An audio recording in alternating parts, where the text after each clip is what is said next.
Hello दोस्तों, स्वागत है आप सभी का आपके अपने यूट्यूब चैनल कॉन्सेप्टिंग माइंड विद कैंसर में। दोस्तों, आज के वीडियो में हमको पढ़ना है एडवांस मैथ। तो देखिए, सबसे पहले कुछ चीज़ें हम आपको बता दे रहे हैं। जैसा कि आप जानते हैं, किसी भी अगर जो प्रतियोगी परीक्षा की आप प्रिपरेशन कर रहे हैं तो दो टाइप के मैथ्स बनते हैं। एक तो आपका होता है अर्थमेटिक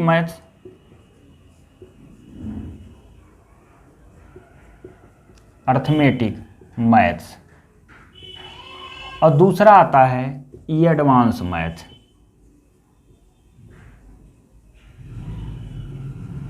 ये इसको हम कहते हैं सरल अंकगणित,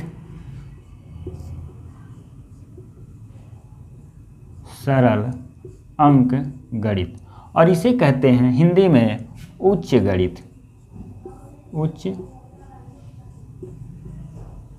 गणित। दोस्तों, आपको बता दें कि अगर जो एसएससी सेंट्रल गवर्नमेंट की आप देते हैं, जैसे एसएससी सीजीएल हुआ, सीएचएसएल हुआ या मल्टीटास्किंग, कोई भी एसएससी सेंट्रल गवर्नमेंट की अगर जो आप देते हैं तो बता दें दोनों का जो चांस होता है प्रश्न आने का वो 50-50 होता है।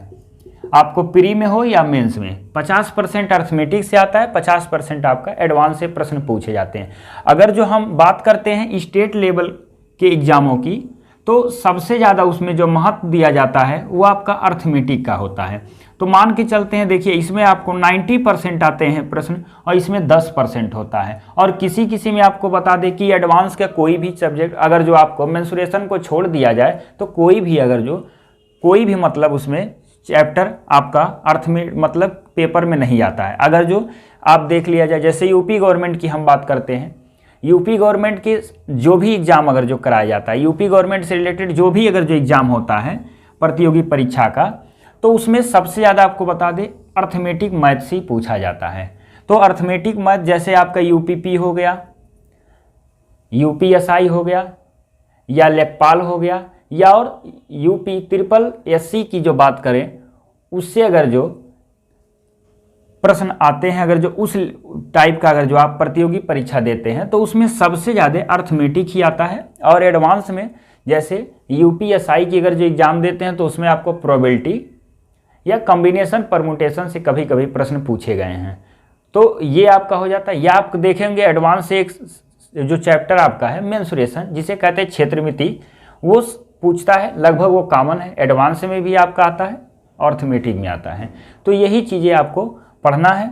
और आपको ये बता दें कि अगर जो रेलवे आप डाले होंगे फॉर्म, मतलब आरआरबी, एनटीपीसी या ग्रुप डी, तो उसमें से आपको अगर जो 30 प्रश्न मैथ्स है तो आपको बता दें कि 5 से 6 या 7 प्रश्न आपको एडवांस मैथ मिल जाएगा। तो 6-7 प्रश्न आपका सिलेक्शन दे सकता है, रोक सकता है, यहाँ तक कि आपको पता है कि एक प्रश्न भी सिलेक्शन दे सकता है या रोक सकता है। तो हम अभी बात करेंगे आज एडवांस की। तो एडवांस में आपको जैसे पढ़ना क्या है, तो एडवांस की जो इस समय वरीयता दी जा रही, आने वाले समय में हमको लगता है कि लगभग सभी एग्जामों में एडवांस से पूछे जाएंगे प्रश्न, क्योंकि इस समय एडवांस की वरीयता ज़्यादा दी जा रही है।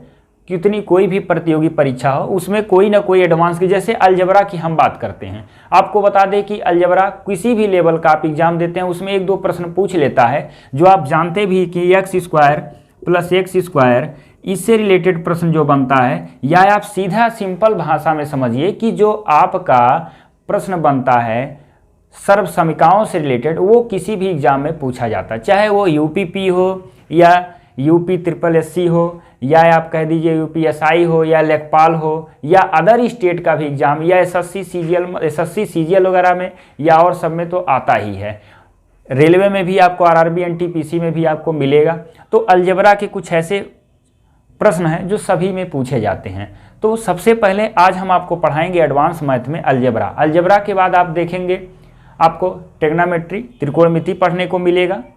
फिर आपको हाइट एंड डिस्टेंस पढ़ा देंगे। देखिए अलजबरा में आपको बता दें कि लीनियर इक्वेशन भी होता है, क्वाड्रेटिक इक्वेशन आता है और पॉलिनोमियल होता है। अलजबरा से रिलेटेड ही ये चीज़ें हैं। तो अलजबरा के बाद उसको हम आपको डिस्कस कर देंगे कि कैसे उसमें क्या क्या चीज़ें पूछी जाती हैं, कहाँ से प्रश्न बनता है। और इसके बाद हम आपको बता देंगे त्रिकोणमिति, हाइट एंड डिस्टेंस, ये सब चीज़ों के बारे में पढ़ाएंगे। फिर आपको प्रोबेबिलिटी से रिलेटेड पढ़ा देंगे आपको।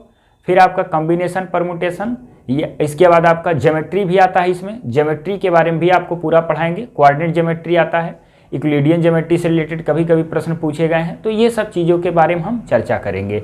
तो कम से कम 5-6 चैप्टर आपको इसमें भी पढ़ने को मिलेगा। तो जैसे जैसे हम पढ़ाते चलेंगे पोर्शन के हिसाब से, तो आज हम पढ़ेंगे एडवांस मैथ यानी उच्च गणित। उच्च गणित में हमको पढ़ना क्या है, बीज गणित। और देखिए आपको हम बता दें, एडवांस में जिस तरह की वरीयता दी जा रही है उसमें बीज गणित का सबसे अहम भूमिका है। बीज गणित आप पढ़ते हैं तो कई सारी जगह इसके इस्तेमाल होता है। आपको अंक गणित में भी बीज गणित का इस्तेमाल किया जाता है, उसका जो सर्व समीकरण होते हैं वो लगभग सभी जगह इस्तेमाल किए जाते हैं। तो बीज गणित हम आज पढ़ेंगे उच्च गणित में, यानी एडवांस मैथ में हमको क्या पढ़ना है दोस्तों, बीज गणित।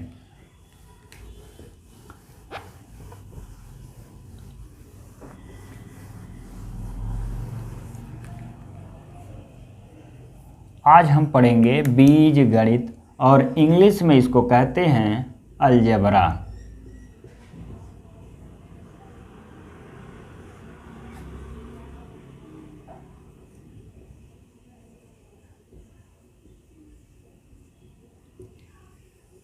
दोस्तों अलजेब्रा में आज हम आपको ऐसी ऐसी चीज़ें बता देंगे जो आज तक कोई बताया नहीं होगा, और आपको बता दें कि अगर जो ये चीज़ें आप नहीं जानते हैं तो अलजेब्रा के प्रश्न नहीं कर पाएंगे। तो आज हम कुछ ऐसी चीज़ों के बारे में पढ़ेंगे जिसके अनुसार आप अलजेब्रा के प्रश्न आसानी से सॉल्व कर सकते हैं। तो आइए सबसे पहले हम पढ़ते हैं बीज गणित क्या होता है। बहुतों को दिक्कत होती है कि सर बीज गणित का मतलब क्या होता है, बीज गणित है क्या। तो आइए हम इसी के बारे में आज पढ़ते हैं। तो देखिए बीजगणित में सबसे पहले हमको जानना पड़ेगा कि चर और अचर क्या होता है। तो बीजगणित में दो चीज़ें जब बीजगणित में आप पढ़ेंगे तो चर और अचर। देखिएगा चर को इंग्लिश में कहते हैं वेरिएबल, और अचर को क्या कहते हैं, कांस्टेंट कहते हैं।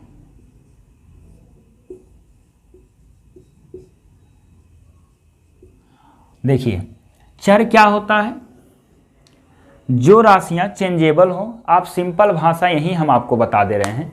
ये आपको बोर्ड दिख रहा होगा, ये दीवार दिख रहा है, या इसके पीछे दीवार पे ही ये रुका हुआ है। तो क्या है, बोर्ड जो आपका है वेरिएबल है, क्योंकि बोर्ड जो है इस कमरे से दूसरे कमरे या इस दीवार से दूसरे दीवार पर हम लगा सकते हैं, लेकिन ये दीवार यहाँ से वहाँ नहीं जा सकता। तो इस कमरे में जैसे फैन हो गया, टीवी हो जाता है, आपका चेयर है, बोर्ड है या बेड है, ये सब क्या है, वेरिएबल के रूप में आते हैं। और जितने फिक्स चीज़ें हैं, दीवार है, ये सब चीज़ें आपका क्या है, कांस्टेंट है। तो हम गणित की भाषा में वेरिएबल किसे कहते हैं, जो एक्स वाई जेड आपका होता, जिसके मान कोई निश्चित नहीं होता। जैसे एक्स का मान आपसे पूछा जाए क्या होता, तो आप ये नहीं बताओगे कि एक्स का मान 2, 4, 6। वो तो आप रीजनिंग में पढ़ते हैं कि एक्स का मान जो भी आप जिस स्थान पे आता है 22, 23, 24, जैसे डब्लू का आपका 23 आता है, तो इस तरह के मान तो वो उसके मान नहीं होते हैं। बहुत लोग कहते हैं सर इसका ये मान है, तो वो मान नहीं। जैसे आपको बता दें कि यहाँ पर जो है एक्स का कोई वैल्यू नहीं होता है, एक्स का अपना खुद का मान नहीं होता है, वो तो पोजीशन बताता है जो आप काउंटिंग करते हैं अल्फ़ाबेट को। तो यहाँ पर एक्स का कोई मान नहीं होता, तो एक्स का मान 1 भी हो सकता, 2 भी हो सकता, 3 भी हो सकता है, 4 भी।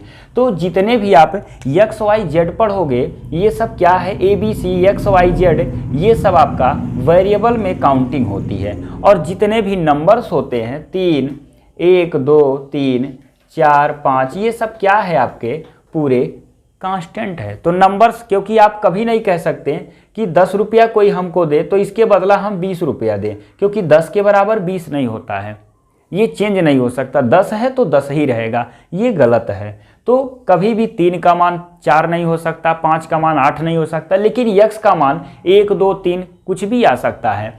और 1, 2, 3 का मान 1, 2, 3 ही रहता है, कभी भी नहीं बदलता। तो ये आपका कांस्टेंट होता है और ये आपका वेरिएबल। इसके बाद दोस्तों हम आपको बता दें कि आपको जानना पड़ेगा संक्रियाएं क्या होती हैं। संक्रियाओं को इंग्लिश में कहते हैं ऑपरेशन।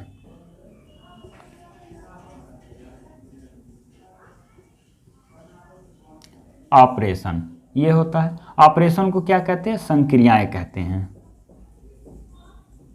और संक्रियाएं 4 होती हैं, डिवीजन, मल्टीप्लिकेशन, सब्ट्रैक्शन या एडिशन, फिर सब्ट्रैक्शन लिख लीजिए। यही 4 संक्रियाएं होती हैं। अब आते हैं बीज गणित पर। बीज गणित क्या होता है, देखिए चर को और कांस्टेंट को जब हम इन्हीं संक्रियाओं के साथ समायोजित करके कोई समीकरण प्राप्त करते हैं वही आपका बीजगणित होता है।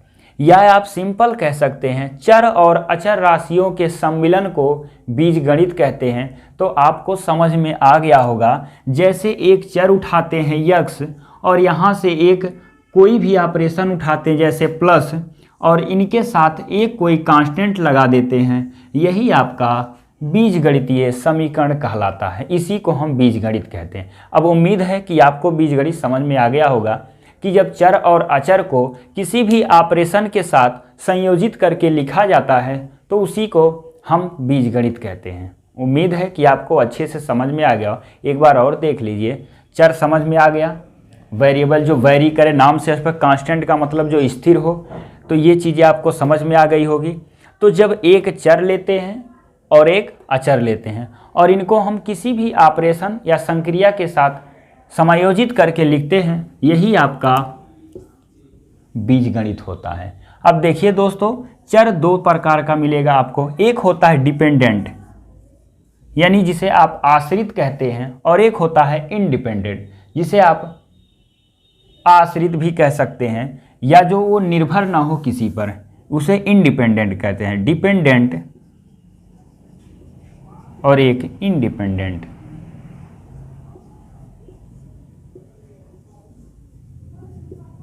ये होता है जैसे लिखा हो y = f(x), तो f(x) जो है इंडिपेंडेंट है।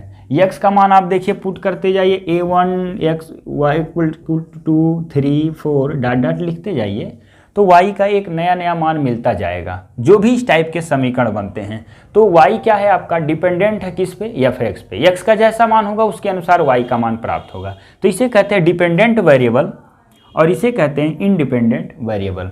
तो दोस्तों हम बता दें, बीजगणित में इतना चीज़ें जानने के बाद इसमें सबसे पहले रैखिक समीकरण बनता है, जिसे आप रेखीय समीकरण भी लीनियर इक्वेशन कहते हैं, फिर क्वाड्रेटिक, फिर आपका क्यूबिक इक्वेशन, फिर पॉलिनोमियल आप पढ़ते हैं। तो पॉलिनोमियल जब पढ़ेंगे तो उसके अंदर सारी चीज़ें हम आपको बताएंगे, लेकिन अभी जो हमको पढ़ना है वो अलजेब्रा। तो अलजेब्रा में देखिए, यहाँ तक पढ़ने के बाद बहुत सारी चीज़ें, रिमाइंडर थ्योरम है, अलजेब्रा का फंडामेंटल कुछ इक्वेशन है, लेकिन हम धीरे धीरे आपको बताते रहेंगे। जो महत्वपूर्ण चीज़ें हैं, जो आपको एग्जाम में आने लायक हैं, वही हम आपको डिस्कस करेंगे। जो नहीं आए, फिजूल की चीज़ें हम आपको एकदम नहीं बताएंगे। और दोस्तों वीडियो पसंद आए तो लाइक भी आप ज़रूर करिए और ज़्यादा से ज़्यादा इसको शेयर भी करिए और सब्सक्राइब भी करिए।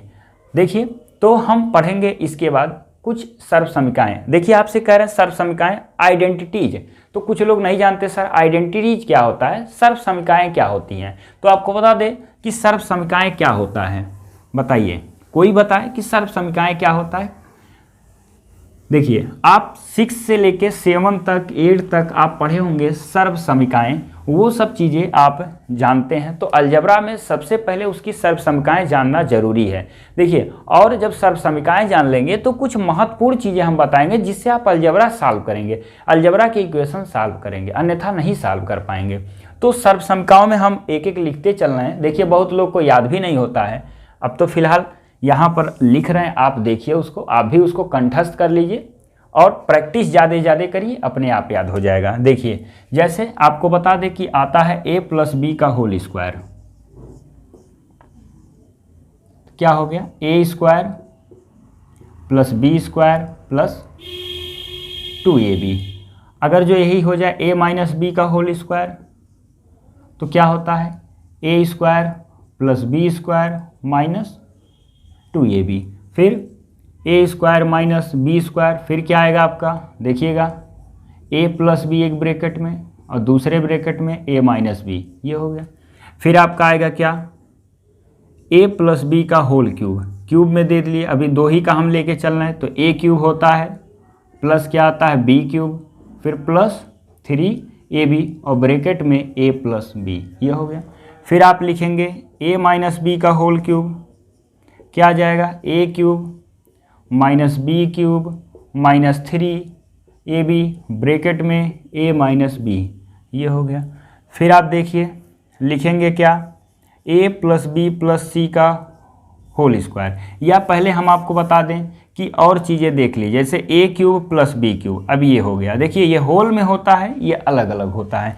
इसमें क्या है, देखिए ए क्यूब बी क्यूब, तो सबसे पहले हम प्लस लिखते हैं, ए प्लस बी। इसके बाद क्या आता है, ए स्क्वायर माइनस ए बी और प्लस बी स्क्वायर, ये हो गया। फिर आप देखिएगा क्या आता है, ए क्यूब माइनस बी क्यूब। इसमें आपको क्या मिलेगा, ए माइनस बी, तो माइनस होगा तो सबसे पहले माइनस होगा, ब्रैकेट के बाद सारा प्लस हो जाएगा, ए स्क्वायर प्लस ए बी और प्लस बी स्क्वायर, ये हो गया। यहाँ तक चीज़ें आपको समझ में आ रही होगी। यही आपको सर्व समीकाएँ हैं, इसी को हम कहते हैं सर्व समीकाएँ। क्या कहते हैं, सॉरी,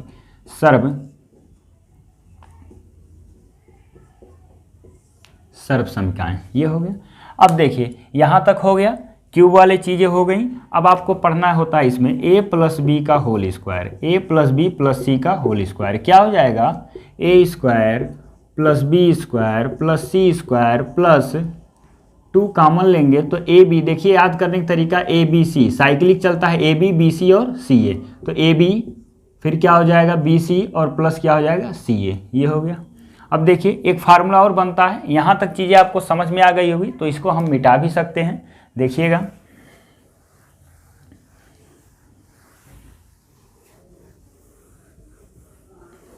आप लोग लिख लिए होंगे। अब देखिए इसमें आता है एक सबसे महत्वपूर्ण, पूरे अलजबरा में ये सबसे, वैसे तो फिलहाल सब महत्वपूर्ण है लेकिन ये और महत्वपूर्ण है क्योंकि इससे ज़्यादा प्रश्न बनते हैं। ए क्यूब बी क्यूब और सी क्यूब और माइनस 3 ABC, ये हो गया। देखिए अब इसको क्या लिखते हैं कि a plus B plus C, ये हो गया। फिर आपको क्या लिखना है इसमें, A square plus B square plus C square minus A B minus B C minus C A, ये हो गया। देखिए यदि a plus B plus C दोनों तीनों की वैल्यू यानी सम 0 हो जाए तो ये पूरा आपका 0 हो जाएगा। तो क्या बनेगा, ए क्यूब प्लस बी क्यूब और प्लस सी क्यूब माइनस 3ABC, तो ये जब 0 होगा तो ऑब्वियसली इसके साथ मल्टीप्लाई होकर ये भी क्या हो जाएगा, 0 होगा। अब यहाँ से आप क्या लिख सकते हैं, ए cube B cube C cube minus, अब बराबर कर दीजिए, ये हो जाएगा 3ABC। आपको यहाँ तक समझ में आ गया होगा। तो ये फार्मूला आप याद रखना है इसको, क्योंकि इससे कई बार प्रश्न पूछा है। अब देखिए आपको यहाँ तक चीज़ें समझ में आ गई होगी, तो अब इसमें एक ऐसी चीज़ें हम आपको बताएंगे जिसकी सहायता से इसके बड़े बड़े प्रश्न आप कम समय में सॉल्व कर लेंगे, जो नंबर में देता है। आइए देखते हैं वो क्या है। इसको आपको यहीं आज पढ़ा दे रहे हैं, यहीं आपको याद रखना है। अगर जो देखिए नहीं याद रखते हैं तो आगे प्रश्न करने में आपको समस्याएं आएगी, और ज़रूर आएगा। क्यों नहीं आएगा, क्योंकि आप याद नहीं रखेंगे, और चीज़ों को एकदम याद रखिए। आइए देखते हैं वो क्या है। देखिए इससे हम एक नया फार्मूला बनाने जा रहे हैं, उसको आप हमेशा के लिए याद रखिए क्योंकि उससे कई बार प्रश्न पूछा जा चुका है। अब देखिए यहाँ क्या करते हैं, 2 का मल्टीप्लाई करते हैं और 2 से डिवाइड करते हैं, ये हो जाएगा। तो ये बचेगा क्या, a प्लस बी प्लस सी, बाकी ये ब्रैकेट में फिर यही आप उतार दीजिए, ये हो जाएगा। समझ में आ गया होगा। अब 2 का मल्टीप्लाई इसमें पूरे में करेंगे, ये हो जाएगा। तो देखिए यहाँ क्या बचेगा, 1/2, फिर क्या हो गया a प्लस बी प्लस सी, इसमें नहीं करना, अगले वाले में करना है। क्या हो जाएगा 2a square plus 2b square plus 2c square minus 2ab minus 2bc minus 2ca, ये हो गया। अब आपको एक चीज़ हम यहाँ बता रहे हैं कि देखिएगा जब 2a स्क्वायर लिखा है, 2a स्क्वायर, इसको क्या लिख सकते हैं, a square plus a square, clear हुआ। और फिर इसी तरह 2b स्क्वायर को क्या लिख सकते हैं, b square plus b square. इसी तरह 2c स्क्वायर को क्या लिख सकते हैं, c square plus c square. अब देखिए a के साथ एक बार b जोड़िए, तो a square plus b square minus 2ab। अब बताओ जब a square plus b square minus 2ab, तो ये क्या बन जाएगा, a माइनस बी का होल स्क्वायर। आपको समझ में आ रहा होगा। तो देखिए जब इसको हम अलग अलग कर देंगे, a के साथ b, b के साथ c और c के साथ a, तो देखिए फार्मूला क्या बनेगा, 1/2 ब्रैकेट में a plus b plus c, ये हो गया। करली ब्रैकेट लगा देते हैं, ये बनेगा a माइनस बी का होल स्क्वायर, फिर प्लस b माइनस सी का होल स्क्वायर, फिर प्लस क्या बनेगा आप देख लीजिए, c माइनस ए का होल स्क्वायर। ये हो गया। ये फार्मूला बेहद इंपॉर्टेंट है इसके लिए, क्योंकि ये कई बार इससे रिलेटेड प्रश्न पूछा गया है। यह नहीं याद रहेगा तो आगे आपको करने में समस्याएं आएंगी। अब देखिए कुछ ऐसे भी महत्वपूर्ण चीज़ें आपको बता दे रहे हैं कि अलजेब्रा में यह जानना जरूरी है। अगर जो यह नहीं जानते हैं तो अलजेब्रा के प्रश्न आप नहीं कर पाएंगे। अवश्य यही आपको करना है। जैसे आपको बता दें कि अलजेब्रा का भी अपना एडिशन, सब्ट्रैक्शन होता है, डिवीजन होता है, मल्टीप्लिकेशन होता है। तो अलजेब्रा का एडिशन, सब्ट्रैक्शन, मल्टीप्लिकेशन कैसे होता है और वो है किन राशियों का होता है, ये जानना बेहद ज़रूरी है। नहीं तो आप अलजेब्रा के प्रश्न आगे आएंगे तो गलत कर देंगे, एक्स को वाई में जोड़ देंगे, गुणा कर देंगे। आपको बता दें बहुत सारे छोटे छोटे प्यारे बच्चे एकदम गलती कर देते हैं। बहुत बार हम देखे हैं एक्स को वाई में जोड़ देते हैं, एक्स इंटू वाई रहता तो कुछ और मल्टीप्लाई करके लिख देते हैं। तो छोटी छोटी चीज़ें बहुत लोग नहीं जानते हैं, वह आपको जानना है। नहीं जानेंगे तो कैसे करेंगे। देखिए जैसे आपको बता दें कुछ पहले घातांक के भी इसके में नियम कुछ लगते हैं, वो भी आपको पढ़ना जरूरी है। घातांक वाले नियम जरूरी है। देखिए आप लोग घबरा रहे होंगे, सर क्या एकदम बकवास कर रहे हैं, ये सब चीज़ें क्या पढ़ा रहे हैं। बहुत लोग यही सब कहते हैं, लेकिन नहीं दोस्तों, ये नहीं पढ़ेंगे तो आप नहीं कर पाएंगे। आपको पढ़ना पड़ेगा, क्योंकि आप थोड़ा सा धैर्य बनाए रखेंगे कभी जीवन में ये चीज़ें नहीं भूलेंगे। लेकिन आपको कई लोग देखिए डायरेक्ट अलजेब्रा आगे सीधे प्रश्न पे शुरू हो जाते हैं, ऐसा नहीं होता। ट्रिक बता देते हैं, ट्रिक कितना रटे रहेंगे, ट्रिक हर प्रश्न पे काम करेगा। और यहाँ बेस जब आप समझेंगे, कॉन्सेप्ट क्लियर करेंगे तो आपको दिक्कत नहीं होगी, क्योंकि जब कॉन्सेप्ट क्लियर है तो ट्रिक जो याद रखेंगे बेस की सहायता से, अगर जो ट्रिक आप जल्दी से कर लेते तो बेस, जब आप कॉन्सेप्ट क्लियर है तो ट्रिक भी आपको याद रहेगा। नहीं याद है तो कैसे करेंगे। तो आपको कॉन्सेप्ट क्लियर होना बहुत ज़रूरी है। तो देखिए कुछ छोटी छोटी चीज़ें, हम आपको ट्रिक भी, बहुत लोग ट्रिक भी बताते हैं। देखिए उस विदाउट ट्रिक को भी आप डायरेक्ट भी सॉल्व करेंगे। देखिएगा ट्रिक जहाँ ज़रूरत पड़ेगा वहाँ हम आपको बताएंगे, अन्यथा विदाउट ट्रिक आप सॉल्व करिएगा। देखो पहले कुछ घातांक के अपने नियम होते हैं, जिसे आप घातांक नियम कहते हैं, या आप कहिए इसको लॉ ऑफ एक्सपोनेंट।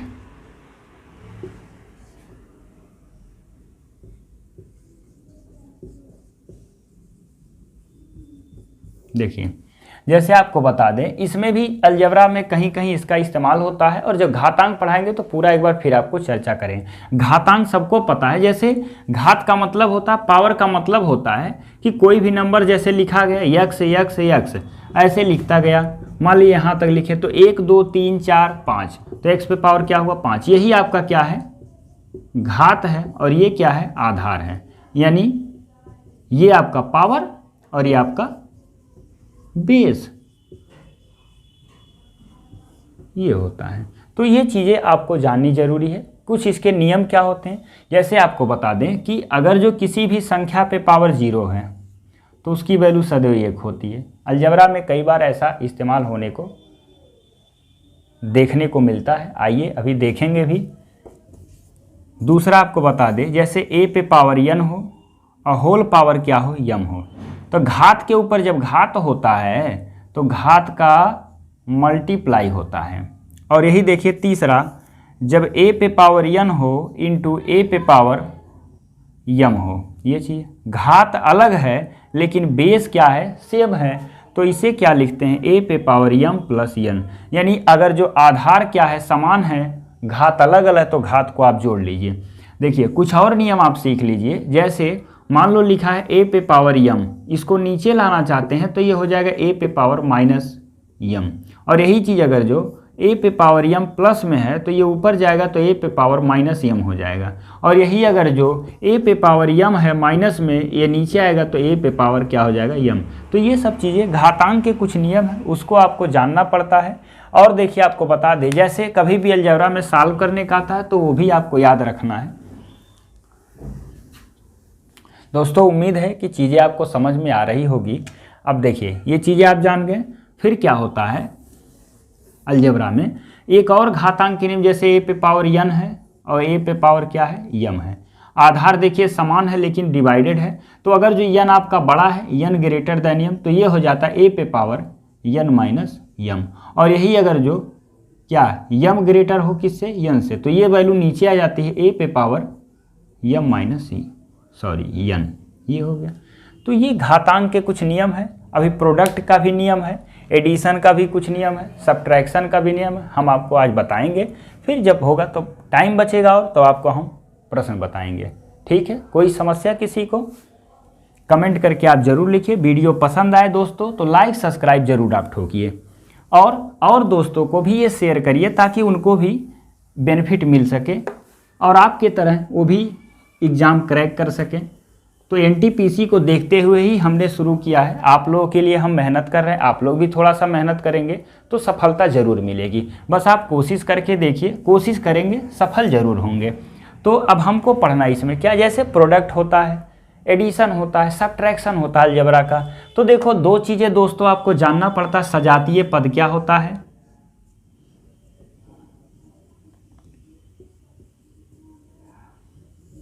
सजातीय पद और विजातीय पद।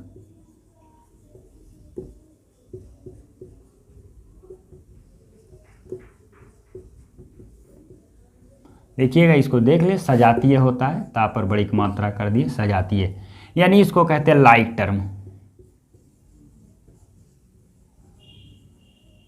और ये होता है अनलाइक टर्म, जिसे आप ना पसंद करें। क्यों अनलाइक टर्म? देखिए सजातीय पद का ही ऐड होता है, यानी एडिशन सब्ट्रैक्शन हम केवल, देखिए गणित में क्या करते हैं, अलजेब्रा में आप जब बीजगणित आप पढ़ते हैं तो इसमें सजातीय पदों का योगफल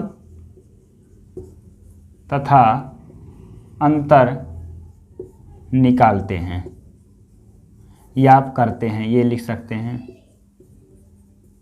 ये हो गया। सजातीय पदों का ही योगफल तथा अंतर करते हैं, और इनमें आपका योगफल अंतर नहीं, गुणा जरूर आप कर सकते हैं, गुणा करते हैं, इसका गुणा भी कर सकते हैं और आप भाग भी कर सकते हैं। सजातीय का गुणा भाग हो सकता है, लेकिन जोड़ घटाना यानी एडिशन सब्ट्रैक्शन नहीं हो सकता। अब सजातीय पद होता क्या है, जैसे आप देखेंगे एक्स स्क्वायर, अगर जो वेरिएबल और घात सेम है तो वही सजातीय होता है। जैसे एक्स स्क्वायर लिखा हो और वाई स्क्वायर, देखिए घात तो सेम है लेकिन वेरिएबल इसका चर क्या है, अलग अलग है, तो ये क्या है, विजातीय है। और जैसे लिखा हो 3x स्क्वायर प्लस, या आप लिख दीजिए 5x स्क्वायर, तो देखिए ये आपका सेम है, ये भी सेम है, तो वेरिएबल की चीज़ें सेम है, तो ये क्या होगा, आपका सजातीय पद। तो सजातीय पद का मतलब होता है कि वेरिएबल और उस पर पावर हमेशा समान होता है, गुणांक की बात नहीं। देखिए इसे कहते हैं गुणांक, क्या कहते हैं, गुणांक, कोफिशिएंट, ये होता है।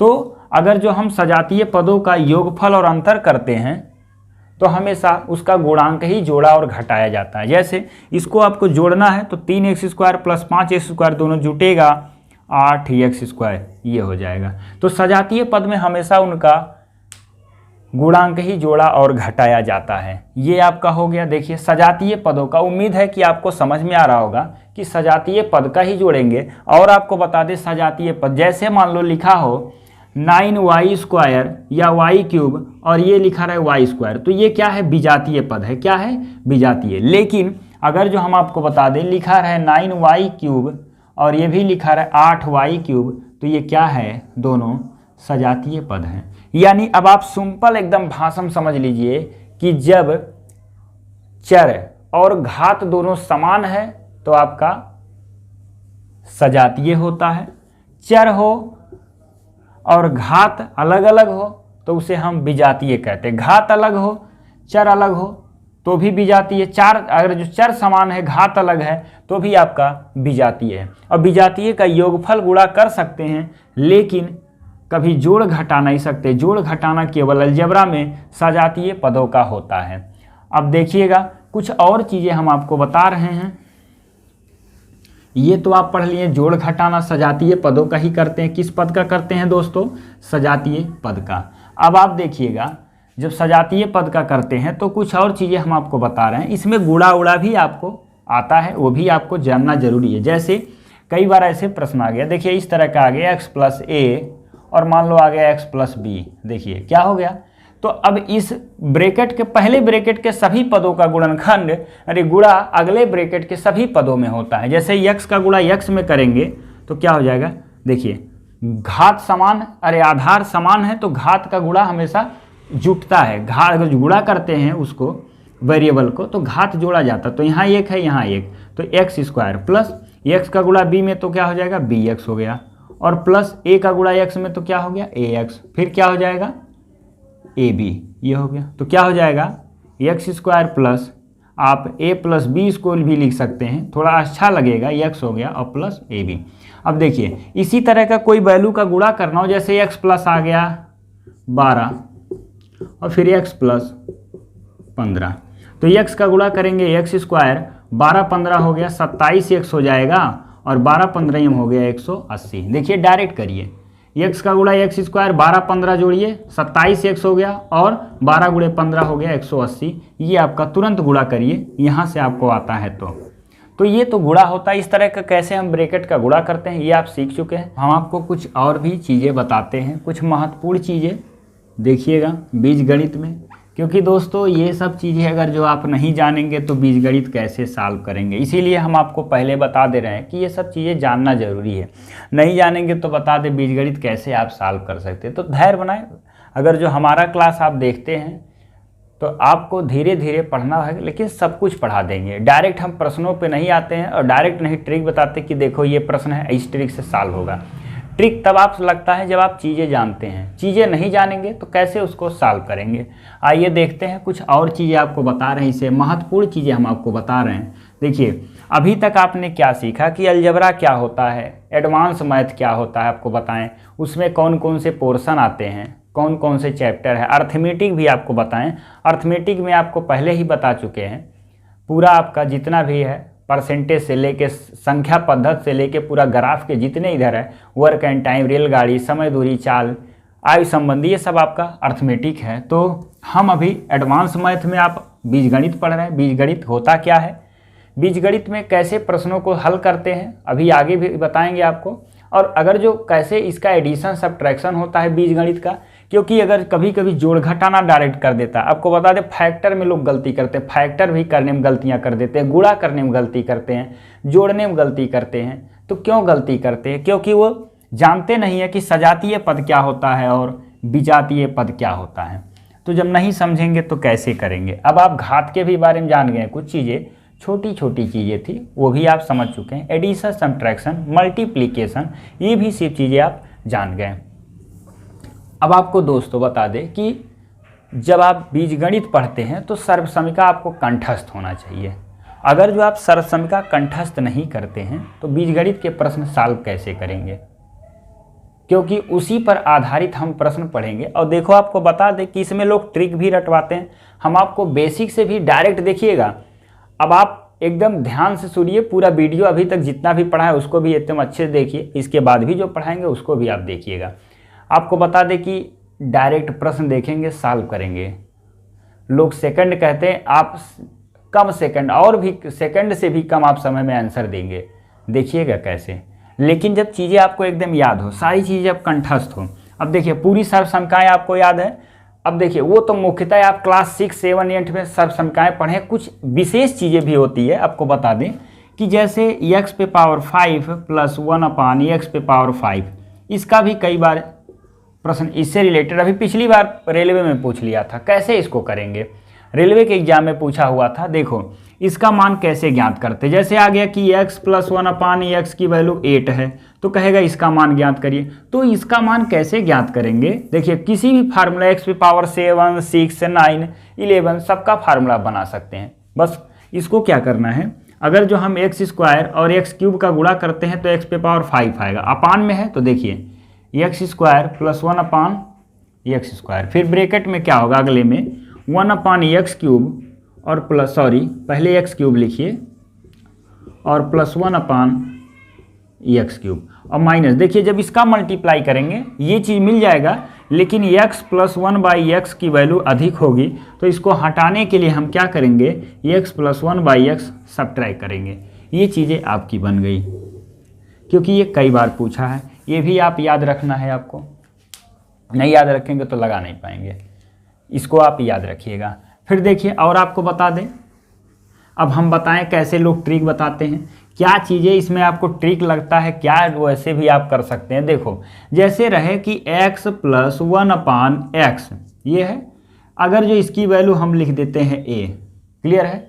तो अब इससे देखो कितनी चीज़ें आप ज्ञात करने के लिए आता है। देखो x² plus 1/x², x³ plus 1/x³, x³ minus 1/x³ minus इसमें भी आ सकता है। तो ये सब चीज़ें एक फार्मूले से देखो, एक चीज़ दिया रहे, ये या तो ये आपसे पूछेगा, या तो ये पूछेगा, या तो ये पूछेगा, क्लियर हुआ। और या तो कभी यहाँ माइनस दे देता है। ये चीज़ें देखिए, ये में हमेशा क्या करता है, ये x माइनस 1/x के लिए हमेशा काम करता है। अगर जो इसमें ये वैल्यू नहीं दिया, ये तो हमको पहले यह फाइंड करना होता है। आप एक चीज़ याद रखिए, ये इसके लिए ही होता है, क्योंकि इसके सहायता से इसको डायरेक्ट निकालते हैं, और इससे आप ये भी हो जाएगा और ये भी हो जाएगा, ठीक है। तो देखिए दोस्तों, पहले दिया है x प्लस 1/x बराबर a, बात समझ में आ गया। इसको हम वर्ग करते हैं, क्या करते हैं, वर्ग करते हैं। तो देखिएगा x², वर्ग का मतलब होता है होल स्क्वायर, तो डायरेक्ट हम नहीं लिखेंगे। तो x प्लस 1/x², देखिए दोनों पक्षों का वर्ग करिए, दोनों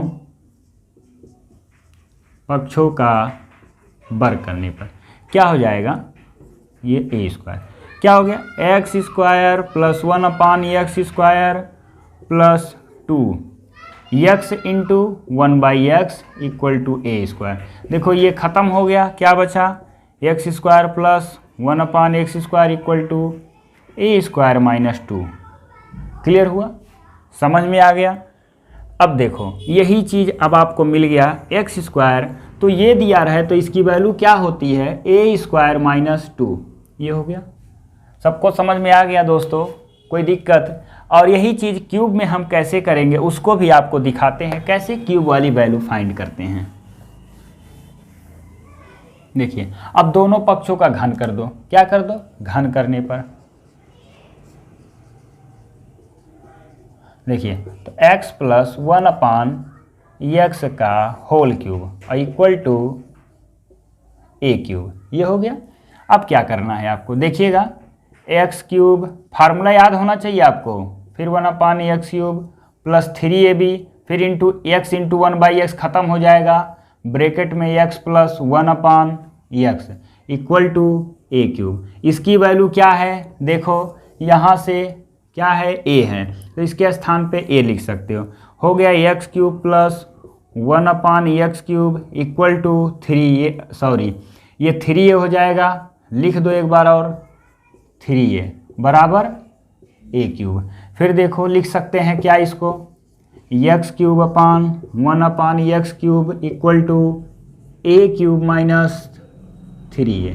अब आपको समझ में आ गया होगा, इसकी वैल्यू हो जाएगी a³ माइनस 3a, बात समझ में आया, a³ माइनस 3a।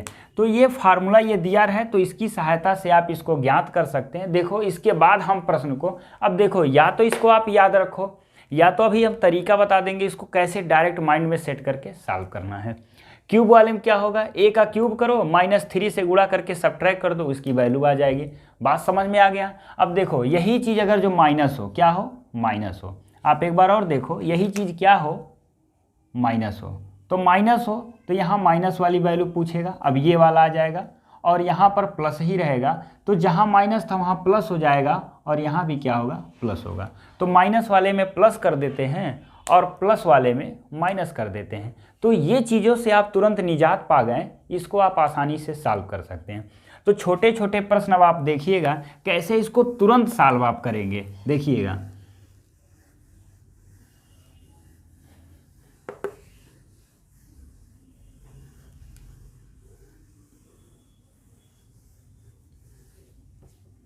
देखो जैसे आ गया कि यदि प्रश्न बना x plus 1/x equal to 5, ये हो गया।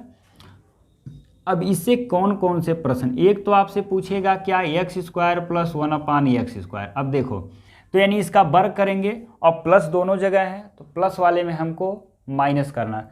5 का आप स्क्वायर करिए कितना हो जाएगा, 5 का स्क्वायर करिए 25 और 25 से 2 घटा दीजिए, देखिएगा इसकी वैल्यू होगी 5 का स्क्वायर माइनस 2, क्या हो जाएगा 5 का स्क्वायर कितना हो गया 25 और 25 में से 2 निकल जाएगा 23, ये हो गया। और इसी से रिलेटेड आपको पूछेगा x³ प्लस 1/x³। अब आप तुरंत याद करेंगे a³ माइनस 3a, ये है तो आप इसको याद रखिए, या तो बता दें अब इसका भी क्यूब करना तो आप ये चीज़ याद रखिए, इसका क्यूब करिए 5 का क्यूब करना है माइनस 5 में 3 का गुणा करिए घटा दीजिए, ये हो गया 125 और माइनस 3 × 15 घटाए 0 1 1, ये हो गया 110। इस तरह से इसको सॉल्व कर सकते हैं। अब देखिए यही चीज़ अगर जो दिया रहा है x - 1/x = कुछ छोटा वैल्यू लेते हैं ताकि आप कर सके, चलिए 8 ले लेते हैं, ये हो गया। अब देखो इससे क्या पूछेगा फिर x² प्लस x² 1/, ये भी पूछेगा और एक चीज़ पूछेगा x³ माइनस 1/x³, ये दोनों चीज़ें। अब देखो माइनस है तो हमको अब प्लस करना है, तो 8 का स्क्वायर क्या हो जाएगा, देखिए 8 का स्क्वायर और प्लस क्या होगा 2, 8 × 9 = 64, 2 कितना हुआ 66। इसमें क्या करना आपको 8 का क्यूब और प्लस 3 × 8, तो 8 का क्यूब कितना 512 और प्लस 8 × 3 = 24। अब आपको आएगा तो सीधे 8 का क्यूब 512, 8 × 3 = 24, 24 जोड़ दीजिए कितना आ जाएगा, देखिए 6 3 5 536 हो गया, ख़त्म। इस तरह से ये छोटे छोटे प्रश्न आप तुरंत लगा सकते हैं। और भी इससे रिलेटेड प्रश्न आते हैं, हम आपको दोबारा बताएंगे दोस्तों अगले वीडियो में। बहुत ही इंपॉर्टेंट प्रश्न लेके हाजिर होंगे, क्योंकि ये अलजबरा का बेस था, हमको बेस पढ़ाना था पहले, क्योंकि बेस नहीं जानेंगे। और आपको नमूना भी दिखा दिए हैं कैसे प्रश्नों को तुरंत सॉल्व करना है, तो इस टाइप से आप प्रश्न को सॉल्व कर सकते हैं। और हम आपको बता दें इसमें थोड़ा सा होमवर्क भी दे रहे हैं, आप कमेंट बॉक्स में इसका उत्तर ज़रूर दीजिएगा। देखिए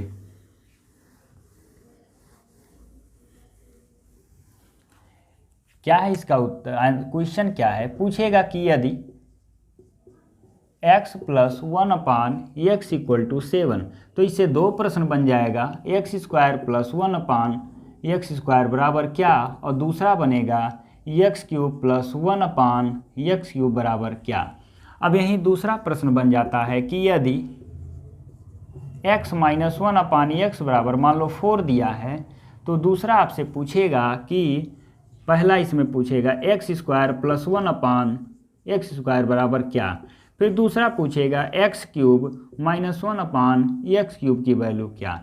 अब इसको आप तुरंत लगा सकते हैं। एक प्रश्न आप दे रहे हैं, इसको ज़रा कोशिश करिएगा आप कि x - 1/x = अगर जो दिया है 4 या और कुछ वैल्यू लिख देते, चलिए 6, तो आपसे पूछेगा x³ + 1/x³ की वैल्यू निकालना है। इसको कैसे आप सॉल्व करोगे, ये चीज़ आप बताइएगा, और ये भी दोनों आप सॉल्व कर सकते हैं। तो 5 प्रश्न आपको बताना है।